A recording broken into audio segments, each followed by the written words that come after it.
بسم اللہ الرحمن الرحیم۔ حضرت نوح علیہ السلام کا شیطان سے ایک سوال۔ حضرت سیدنا نوح علیہ السلام طوفان کے موقع پر جب سفینہ میں سوار تھے تو وہاں اچانک ان کو شیطان نظر آیا۔ انہوں نے کہا کہ تو یہاں بھی پہنچ گیا، اب میں تجھے نہیں چھوڑوں گا جب تک کہ تیرا راز نہ معلوم کر لوں۔ اس کو حضرت نوح علیہ السلام نے پکڑ لیا اور فرمایا کہ تیرا راز مجھ کو بتا کہ تو گمراہ جو کرتا ہے وہ کس راستے سے کرتا ہے۔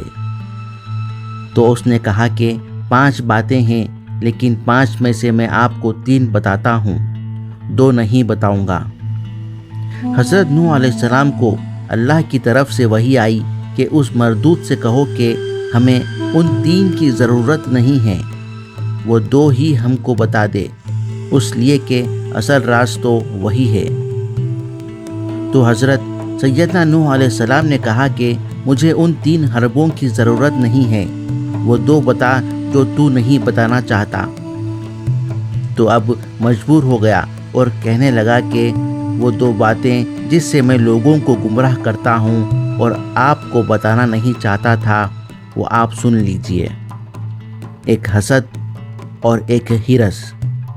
پھر شیطان کہنے لگا کہ حسد سے میں گرا اور ہرس سے حضرت آدم علیہ السلام گر گئے، اس لیے کہ جب اللہ تعالیٰ نے حضرت آدم علیہ السلام کو بنایا اور ان کو علم عطا فرمایا اور ان کی شان و شوکت کو فرشتوں کے سامنے ظاہر فرمایا، تو اللہ تعالیٰ نے فرمایا کہ آدم علیہ السلام کو سجدہ کرو، تو فرشتے تو سجدے میں گر گئے۔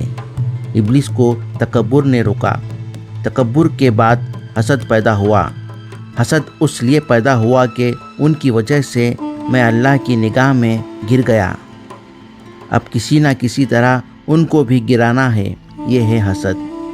جب کسی کے پاس کوئی کمال دیکھے، جب کسی کے پاس حسن و جمال دیکھے، جب کسی کے اندر بڑائی دیکھے، جب کسی کے اندر علم دیکھے، جب کسی کے اندر مال و دولت کی فراوانی دیکھے، اس وقت دل کے اندر یہ خواہش کا ہونا کہ اس سے ساری چیزیں چھین جائیں، چاہے مجھے ملیں کہ نہ ملیں، اس کے پاس بھی نہ رہیں، یہ حسد اللہ کی نگاہ میں بہت بری چیز ہے۔